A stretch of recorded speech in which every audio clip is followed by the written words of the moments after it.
இயேசுவின் ஜெப கோபுரம் ஊழியங்கள் வழங்கும்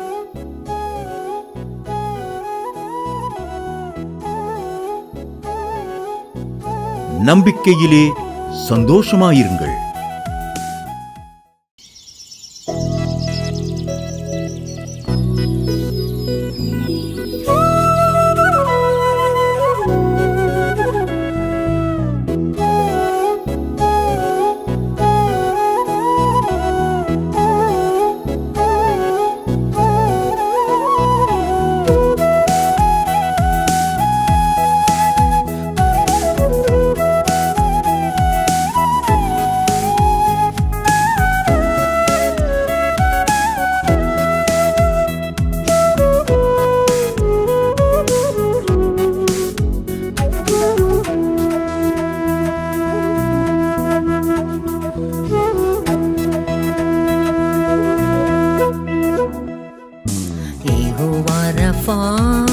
சுகம் தருபவரே,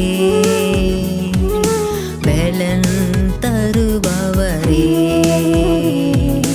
யெகோவா ரஃபா சுகம் தருபவரே, பலன் தருபவரே.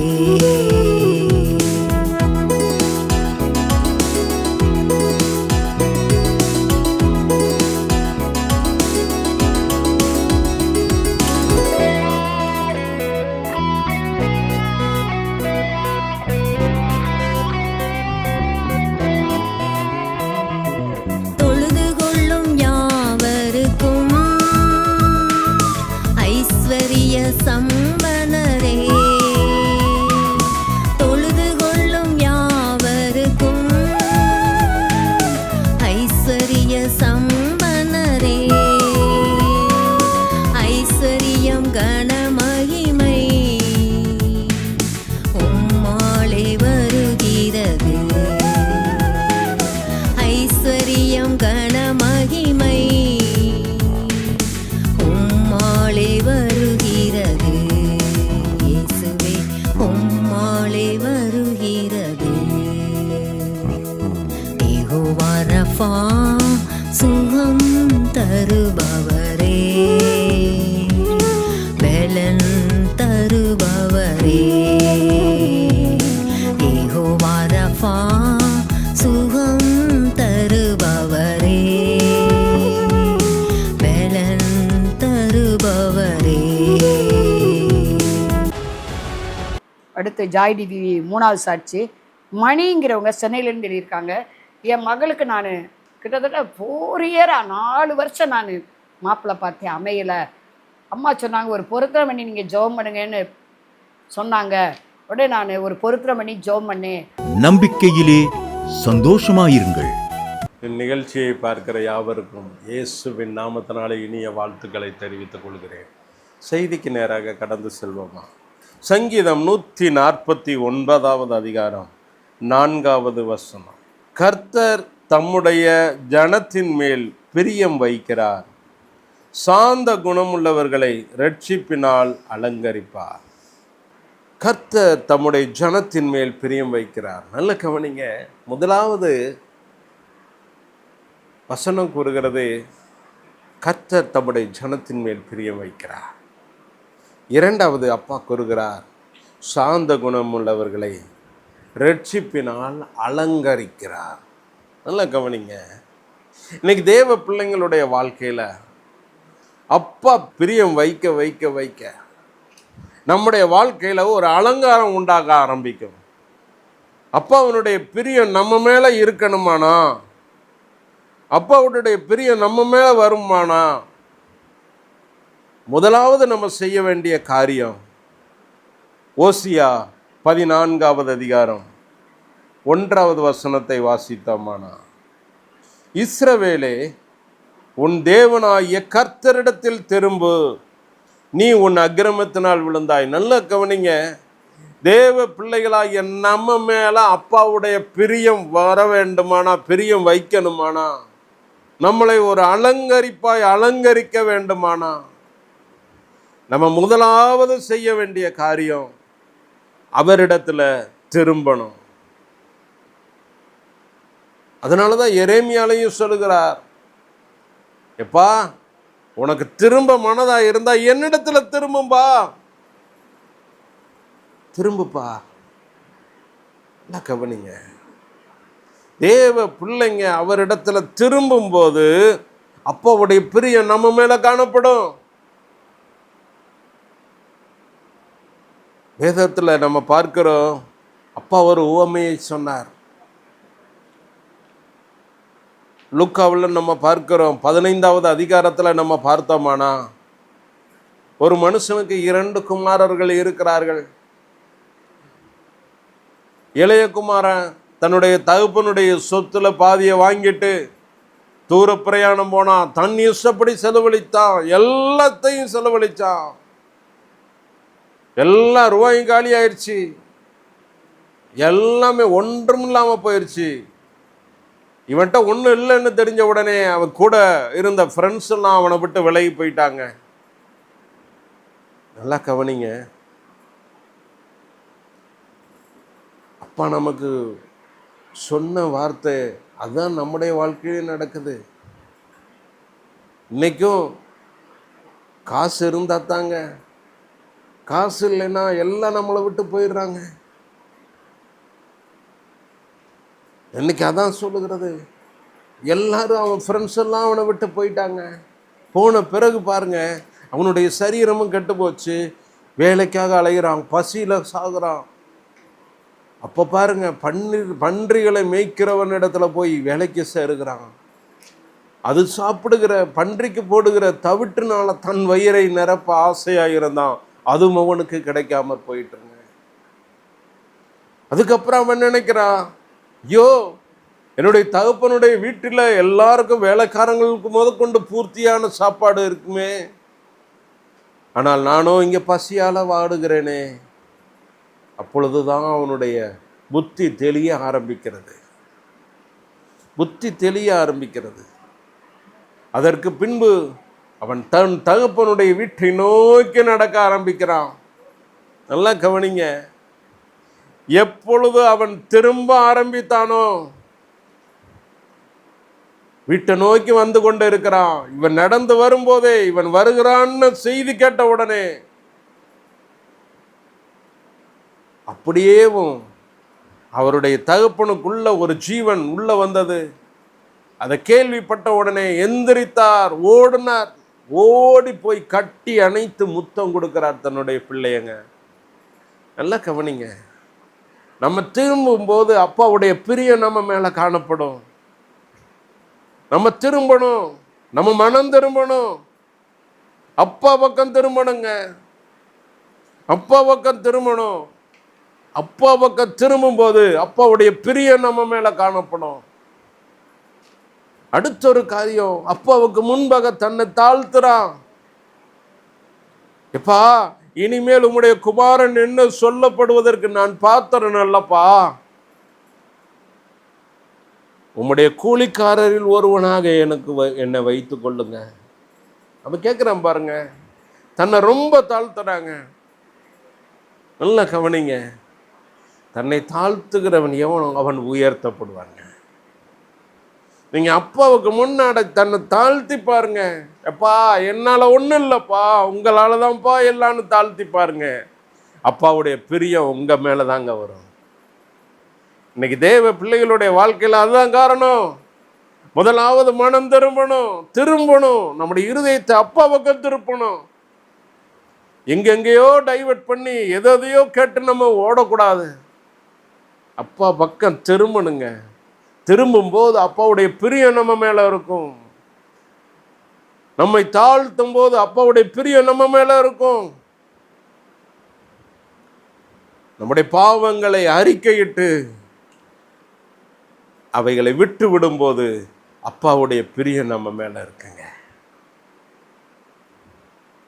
அதனாலதாங்க வேதம் கூறுகிறது, தன் பாவங்களை மறைக்கிறவன் வாழ்வடைய மாட்டான், அவைகளை அறிக்கை செய்து அவைகளை விட்டு விடுகிறவன் எவனோ அவன் இரக்கம் பெறுவான். நல்ல கவனிங்க, அந்த இரக்கம் தாங்க அப்பாவுடைய பிரியம். அப்பா நம்மளை நேசிக்கிறார், அப்பா நம்ம மேல பிரியமா இருக்கிறாருங்களுக்கு காரணமே அதுதாங்க இரக்கம்.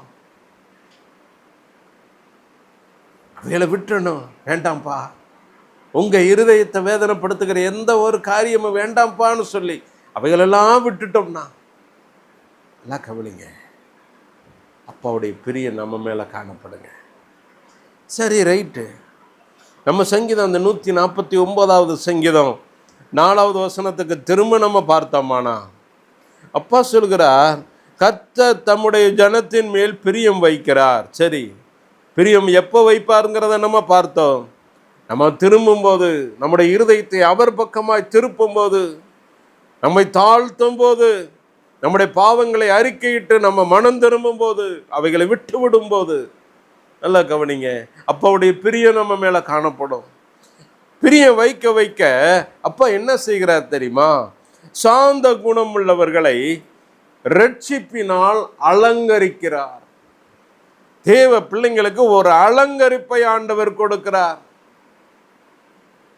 ஒரு அலங்கரிப்பு. நல்லா கவனிங்க, நம்ம மனம் திரும்பும் போது, நம்மளோட பாவங்களை அறிக்கையிட்டு மனம் திரும்பும் போது, முதலாவது நமக்கு ஒரு அலங்காரத்தை கொடுக்கிறார். அப்பா ஒரு பரிசுத்த அலங்காரத்தை கொடுக்கிறார். பரிசுத்த அலங்காரத்தை நமக்கு கொடுக்கிறார். அடுத்து அப்படியே நம்முடைய குணங்கள் சாந்த குணங்களா மாற மாற மாற நம்ம ரட்சிப்பினால அலங்கரிக்கிறார்னு வேதம் கூறுகிறது.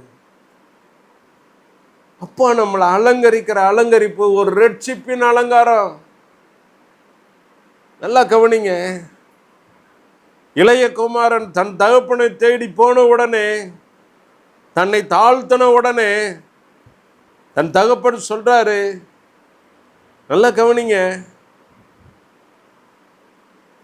வேண்டான்னு அவனை வெறுக்கல, அவனை ஒதுக்க தள்ளல, உனக்கு எதுவுமே தரமாட்டேன் போடான்னு சொல்லல, ஓ முகத்தை பார்க்க மாட்டேன்னு சொல்லல, அவனை முத்தம் கொடுத்து அவர் சொல்லுகிறார், வேலையை கூலி ஆட்களை கூப்பிட்டு, எப்பா இவனுக்கு ஒரு உயர்ந்த வஸ்திரத்தை கொண்டு வாங்கப்பா, இவன் கழுத்துல மோதிரத்தை போடுங்கப்பா, விலை உயர்ந்த பாதரட்சியை போடுங்கப்பா. நல்லா கவனிங்க, பூமிக்குரிய ஒரு தகப்பனுடைய இருதயமே அப்படி இருக்குமானா, உங்களையும் என்னையும் உண்டாக்கி நமக்காக தம்முடைய சிலுவையிலே தம்முடைய சொந்த குமாரனையே ஜீவனையே கொடுத்தவர் மற்ற எல்லாவற்றையும் நமக்கு அருளாது இருப்பது எப்படின்னு நம்ம வேதத்துல பார்க்கிறோம். நல்லா கவனிங்க, இன்னைக்கு தேவ பிள்ளைகளாகிய நம்மளை அப்பா அலங்கரிக்கிற அலங்கரிப்பு, முதலாவது பிரியம் உண்டான உடனே முதலாவது அப்பா பரிசுத்த அலங்காரத்தோடு அலங்கரிக்கிறார். இரண்டாவது ரட்சிப்பினால் நம்மளை அலங்கரிக்கிறார். ரட்சிப்பினால் அலங்கரிக்கிறார். மோசேயை குறித்து அப்பா சொல்லுகிற ஒரு வார்த்தை, மோசே பூமியில் உள்ள எல்லா ஜனங்களிலும் மிகுந்த சாந்த குணம் உள்ளவனாயிருந்தான். அதனாலதாங்க மோசேயை அலங்கரித்தார் ஆண்டவர். மோசேயினுடைய வாழ்க்கையை அலங்கரித்தார். கவனிங்க, இன்னைக்கு தேவ பிள்ளைகளுடைய வாழ்க்கையில ஒரு அலங்கரிப்பை ஆண்டவர் குணம் கொடுக்கிறார். சரி, இந்த அலங்கரிப்பு எப்படி இருக்கும்? ஓசியா 14வது அதிகாரம், ஓசியா 14வது அதிகாரம் 4வது வசனத்திலிருந்து நம்ம வாசித்தோமானா, நான் அவர்கள் சீர்கேட்டை குணமாக்குவேன், அவர்களை மனப்பூர்வமாய் சிநேகிப்பேன், என் கோபம் அவர்களை விட்டு நீங்கிற்று. அடுத்து அப்பா சொல்கிறார், நான் இஸ்ரவேலுக்கு பனியை போல் இருப்பேன், அவன் லீலி புஷ்பத்தை போல மலருவான். நல்லா கவனிங்க, ஒரு தேவ பிள்ளைங்களுக்கு அப்பா செய்கிற காரியம், பிள்ளை மேல அப்பாவுடைய பிரியம் அதிகமாக அதிகமாக அதிகமாக பிள்ளைகள் மேல அப்பா ஒரு பனியை போல இறங்க ஆரம்பிப்பார். இந்த பனியை போல இறங்க ஆரம்பித்த உடனே அவர்களை எப்படி அலங்கரிப்பார்? லீலி புஷ்பத்தை போல மலர செய்வார். அவருடைய அஸ்திபாரத்தை லீபனோனை போல வேறொன்றும்படி செய்வார். நல்லா கவனிங்க, அதே அதிகாரத்தில் 6வது வசனம் பார்க்கிறோம், அவன் கிளைகள் ஓங்கி படரும். நல்லா கவனிங்க, கிளைகள்னா பிரான்சஸ். பிரான்சஸ்னா என்ன அர்த்தம்? உங்கள் சந்ததிகள், உங்க சந்ததிகள் ஓங்கி படரும்படி ஆண்டவர் கிருபை செய்வார். ஒரு அலங்காரம், ஒரு படரும்படியான ஒரு அலங்காரம். யோசேப்பை குறித்து நம்ம பார்க்கிறோம். யோசேப்பை அவருடைய தகப்பனார் ஆசீர்வதிக்கும் போது சொல்கிறார், யோசேப்பு கனிதரும் செடி, அவன் சுவரின் மேல் படருவான். இன்னைக்கு தேவ பிள்ளைகளாகிய நமக்கு அப்பா கொடுக்கிற வார்த்தை அதுதாங்க. ஒரு அலங்காரம், ஒரு ரட்சிப்பின் அலங்காரம்,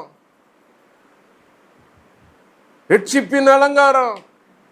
இந்த அலங்காரம் உள்ள வந்த உடனே அப்பா செய்கிற வார்த்தை, அப்பா பனியை போல இருப்பேன், அவன் லீலி புஷ்பத்தை போல மலருவான். ஒரு அழகு பூவை போல நீங்க வாழ்க்கை வாழருங்க. அலங்கரிப்பார், வேறொன்றும்படி செய்வார். உங்க அஸ்திவாரம் ஸ்ட்ராங்கா இருக்கும், ஸ்ட்ராங்கா இருக்கும். அசையாத பர்வதத்தை போல உங்க அஸ்திவாரம் காணப்படும். கவனிங்க.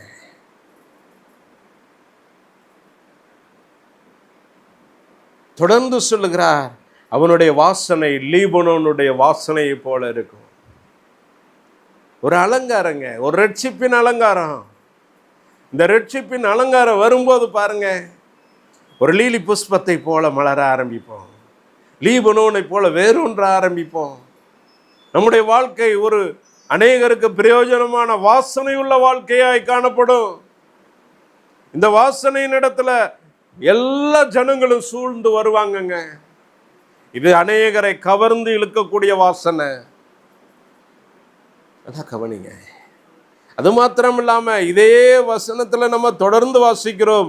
ஓசியா 14வது அதிகாரம் 7வது வசனத்துல வாசித்தோமானா, அவன் நிழலில் குடியிருக்கிறவர்கள் திரும்புவார்கள், தானிய விளைச்சலை போல செழித்து திராட்சை செடியை போல படருவார்கள். நல்லா கவனிங்க. தொடர்ந்து அப்பா சொல்லுகிற ஆசீர்வாதம் அதுதான். என் பிள்ளைங்களை நான் அலங்கரிப்பேன்ப்பா. இந்த அலங்காரம் எப்படி அலங்காரம் தெரியுமா? இது ஒரு ரட்சிப்பின் அலங்காரம். இந்த ரட்சிப்பின் அலங்காரம் வந்த உடனே பாருங்க, அந்த நிழல்ல குடியிருக்கிறவர்கள்லாம் மறுபடி திரும்பும்படி பண்ணுவேன். நல்லா கவனிங்க. அநேகருக்கு ஆசீர்வாதமா எப்ப மாற்ற ஆரம்பிப்பாருங்க. இந்த ஒரு ரட்சிப்பின் அலங்காரம் நம்ம தேவ பிள்ளைகளாகிய நமக்கு தேவை, நமக்கு தேவைங்க. அதனாலதான் அப்பா சொல்லுகிறார், சாந்த குணம் உள்ளவர்களை ரட்சிப்பினால் அலங்கரிக்கிறார். நம்ம குடும்பத்துக்கு மட்டும் பயன்படுற ஆள் இல்ல, நம்மளை எல்லாருக்கும் பிரயோஜனமாய் ஆண்டவர் பயன்படுத்த ஆரம்பிக்கிறார். ஒரு லீலி புஷ்பத்தை போல மலர செய்கிறார், லீபனோனை போல வேறொன்றை செய்கிறார். நம்முடைய நிழல்ல நிறைய பேர் வருவாங்க, உள்ள நிழலை அனுபவிக்க வருவாங்க. நம்முடைய வாழ்க்கையை தானிய விளைச்சலை போல செழிக்க செய்வார். பாருங்க, இது ஒரு அலங்காரங்க, ஒரு செழிப்பான ஒரு அலங்காரம். நல்லா கவனிங்க.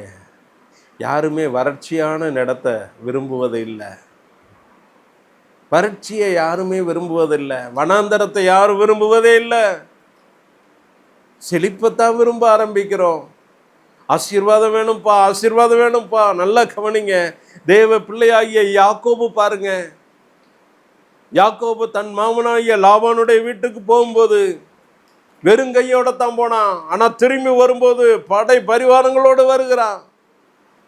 வந்தாலும் கூட அவனுடைய தேசத்துக்குள்ள நுழையும் போது, ஏசாவுக்கு முன்பாக போகும்போது அவன் பாருங்க தனித்திருந்து ஆண்டவருடைய பாதத்துல காத்திருக்கிறான். தனித்திருந்து அவர் பாதத்தை பிடித்து கொண்டு போராடுகிறான். போராடி சொல்றான், எப்பா எனக்கு இந்த ஆசீர்வாதம் இல்லப்பா, நீங்க என்ன ஆசீர்வதிக்கணும்ப்பா. நல்லா கவனிங்க. நீங்க என்ன ஆசீர்வதிக்கணும்ப்பா, நீங்க என்ன ஆசீர்வதித்தாலொழிய உண்மை போக விடேன். எப்பா பொழுது விடிய போகுதுப்பா, பொழுது விடிய போகுதுப்பா. அப்பா சொல்றாரு, நீங்க ஆசீர்வதிக்கணும், ஆசீர்வதித்தாலொழிய உண்மை போக விடேன். நல்லா கவனிங்க. ஆசீர்வதிச்சுட்டு தாங்க போனாரு. யாக்கோபை இஸ்ரவேலா மாத்தினாருங்க. அப்பாவுடைய ஆசீர்வாதம் யாக்கோபுக்கு வந்தது, யாக்கோபினுடைய சந்ததிகளுக்கு வந்தது. இன்னைக்கு தேவ பிள்ளைகளாகிய நம்மளை அப்படித்தாங்க அலங்கரிக்க விரும்புகிறார். நம்மளை அலங்கரிப்பார். நம்ம மூலம் நம்முடைய சந்ததிகள் ஆசீர்வதிக்கப்படும். நல்லா கவனிங்க. தேவ பிள்ளைகளாகிய நம்ம பிள்ளைங்களுக்கு ஆசீர்வாதத்தை சேர்த்து வைக்கணும். ஒரு நாளும் சாபத்தை சேர்த்து வைக்க கூடாது. இதை நம்ம நல்லா புரிஞ்சு கொள்ளணும். ஒரு அலங்கரிப்பை ஆண்டவர் கொடுக்கிறார். அநேகருக்கு ஆசீர்வாதமான வாழ்க்கை. இதே அதிகாரத்தில் நம்ம பார்க்கிறோம். ஓசியா 14வது அதிகாரம், அதில் 8வது வசனம் 9வது வசனத்தை பார்த்தோமானா, ஒரு கனியுள்ள வாழ்க்கையை அப்பா கொடுக்கிறார். ஒரு கனி கொடுக்கிற வாழ்க்கைங்க. இதுதாங்க ஒரு அலங்காரம். இதுதான் ஒரு அலங்காரம். நல்லா கவனிங்க. ஒரு திருமணமான தம்பதிகளுக்கு நாட்களாக ஆக ஒவ்வொருவருடைய நினைவுகளும் என்ன இருக்கும் தெரியுமா? எப்போ விசேஷம் நடக்கும், எப்போ இவளுடைய வாழ்க்கையில் கற்பத்தின் கனி உண்டாகும். நல்லா கவனிங்க.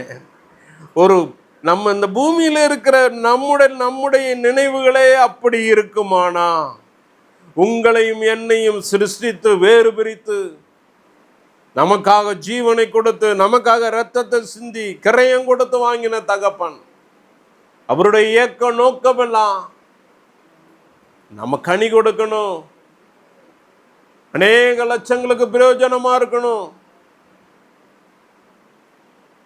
அதுதாங்க அப்பாவுடைய விருப்பம். அதனால தாங்க பாருங்க, வேதத்துல நம்ம பார்க்கிறோம், ஏசப்பா சீசர்களோடு நடந்து போகிறார். ஒரு அத்தி மரத்தை பார்க்கிறார். அத்தி மரத்தை பார்த்து இவருக்கு பசி, அப்பாவுக்கு பசி உண்டாயிட்டுன்னு நம்ம பார்க்கிறோம். அத்தி மரத்தை பார்க்கிறார், சுத்தி சுத்தி பார்க்கிறார். ஒரு கனியும் இல்லை. ஒரு கனியும் இல்லைங்க. இந்த அத்தி மரத்தை சபித்தார். அது உடனே பட்டு போயிட்டு. நல்லா கவனிங்க. இப்படித்தாங்க நமக்கு நாமே வாழ்றதுனால ஒரு பிரயோஜனம் இல்லைங்க. நம்ம கனி கொடுக்கிறவர்களாய் மாறணும். நம்ம ஆசீர்வாதமாய் மாறணுங்க. இது தாங்க ஏசப்பா விரும்புகிறார். அவர் விரும்புகிற காரியம் அதுதான். நம்ம கனி கொடுக்கணுங்க. இதுதாங்க ஒரு அலங்காரம். அப்பா அழகா ஒரு காரியத்தையே இந்த ஓசியா 14வது அதிகாரத்தில் காமிக்கிறார். நான் என் பிள்ளைகளுக்கு நான் பனியை போல மாறிடுவேன்ப்பா. ஏன்னா என் பிள்ளைங்க மேலே நான் இப்போ கோபமாக இல்லைப்பா. என் பிள்ளைங்க மேலே நான் பிரியமாக இருக்கிறேன். என் பிள்ளைகளை நான் மனப்பூர்வமாக சிநேகிக்கிறேன். என் பிள்ளைகளை நான் மனப்பூர்வமாக சிநேகிக்கிறதுனால என் பிள்ளைங்க மேலே நான் பனியாக இருக்கிறேன். நல்லா கவனிங்க. யாருமே வெயில் கடுமையாக அடிப்பதை யாரும் விரும்புவது இல்லை. உஷ்ணத்தை சூட்டை யாருமே விரும்புவது இல்லை. ஆனால் பனி மேலே படும்போது பாருங்க, எவ்வளவு நல்ல ஒரு குளிர்ச்சி, எவ்வளவு இதமாக இருக்கும். பனியில் தாங்க தாவரங்கள்லாம் அழகாக வளர ஆரம்பிக்குது. அதனால தான் அப்பா சொல்றாரு, என் பிள்ளைகளுக்கு நான் பனியை போல இருப்பேன். என் பிள்ளைங்களுடைய வாழ்க்கையை நான் வளரும்படி செய்வேன், செழிக்கும்படி செய்வேன். லீபனோனை போல வேறொன்று செய்வேன். அழகா வாசனையுள்ள மலரை போல, லீலி புஷ்பத்தை போல உண்டாக்க செய்வேன். அப்படியே அலங்கரிக்கிறாருங்க. அலங்கரிச்சு அலங்கரிச்சு அலங்கரிச்சு நம்முடைய வாழ்க்கையை ஒரு அலங்காரமான ஒரு வாழ்க்கையாக உண்டு பண்றார். பாருங்க, அலங்காரமாய் உண்டாக்குகிறார். இதைத்தாங்க அப்பா விரும்புகிறார். ஏசாயா 61வது அதிகாரம் 10வது வசனத்தில் நம்ம வாசித்தோம்னா, கர்த்தருக்குள் பூரிப்பாய் மகிழுகிறேன், என் தேவனுக்குள் என் ஆத்துமா களி கூர்ந்திருக்கிறது. மணவாளன் ஆபரணங்களினால் தங்களை அலங்கரித்து கொள்கிறதற்கும் மணவாட்டி நகைகளினால் தன்னை சிங்காரித்துக் கொள்கிறதற்கும் ஒப்பாக அவர் ரட்சிப்பின் வஸ்திரங்களை எனக்கு உடுத்தி நீதியின் சால்வையை எனக்கு தரித்தார். நல்ல கவனிங்க. அப்பா உடுத்துகிற உடுப்பு என்ன தெரியுமா? அவர் ரட்சிப்பின் வஸ்திரம்.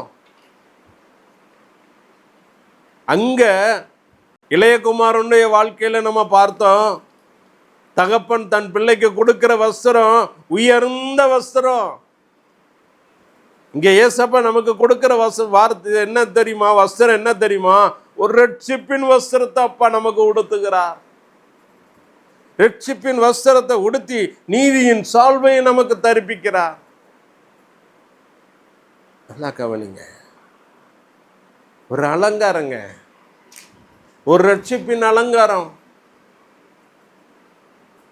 கவனிங்க, இது ஏசப்பா விரும்புகிறாருங்க. ஏசப்பா விரும்புகிறார். இது ஒரு அலங்காரம். இந்த அலங்காரம் அப்படியே பரிசுத்த அலங்காரமாய் காணப்படும். சங்கீதம் 96வது அதிகாரம் 9வது வசனத்தில் பார்த்தோம்னா, பரிசுத்த அலங்காரத்துடனே கர்த்தரை தொழுது கொள்ளுங்கள், நடுக்கத்துடனே அவர் களி கூறுங்கள். நல்லா கவனிங்க, ஒரு பரிசுத்த அலங்காரம். தேவ பிள்ளைகளாகிய நமக்கு தேவை அதுதாங்க. ஒரு ரட்சிப்பின் அலங்காரம் தேவை, ஒரு பரிசுத்த அலங்காரம் தேவை. ஒரு ரட்சிப்பின் வஸ்திரத்தை நம்ம உடுத்தணும், நீதியின் சால்வை தரித்து கொள்ளணும். நீங்களும் நானும் லீலி புஷ்பத்தை போல மலருகிறவர்களாய், அநேக கனி கொடுக்கிறவர்களாய், லீபனோனை போல வேறொன்றுகிறவர்களாய் நம்ம காணப்படணுங்க.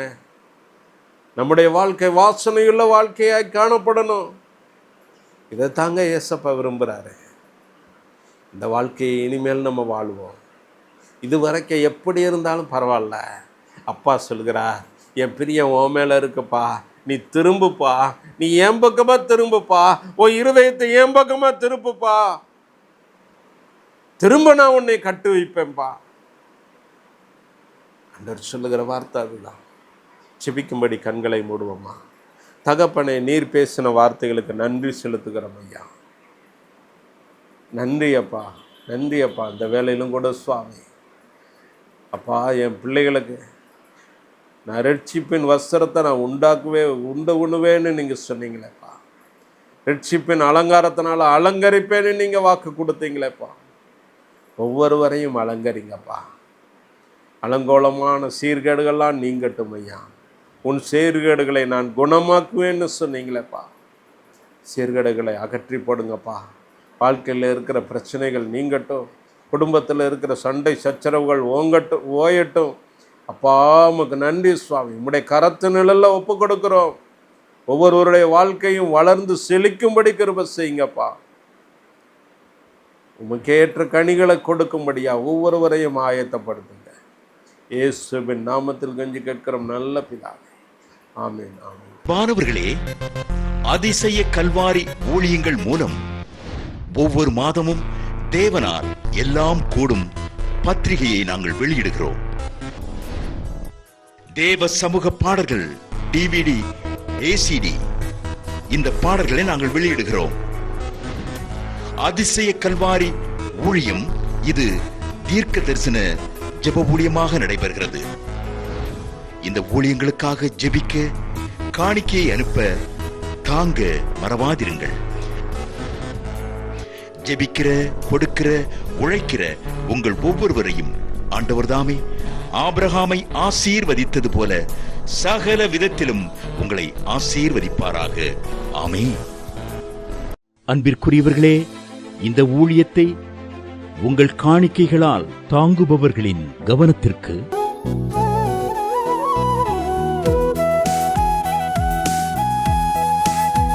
ஜிபே மூலமாகவும் நீங்கள் தாங்கும்படி உங்களை பட்சமாய் கேட்டுக்கொள்கிறோம். எங்களுடைய ஜிபே எண்ணானது 9439308550. எங்களது முகவரி சகோதரி எலிசபெத் சுந்தரராஜன், எண் 27, பொதிகை தெரு, குழந்தைசாமி நகர், வண்டியூர், மதுரை 20. செல்போன் எண்கள் 9487177765, 9095328172 மற்றும் 9443930850.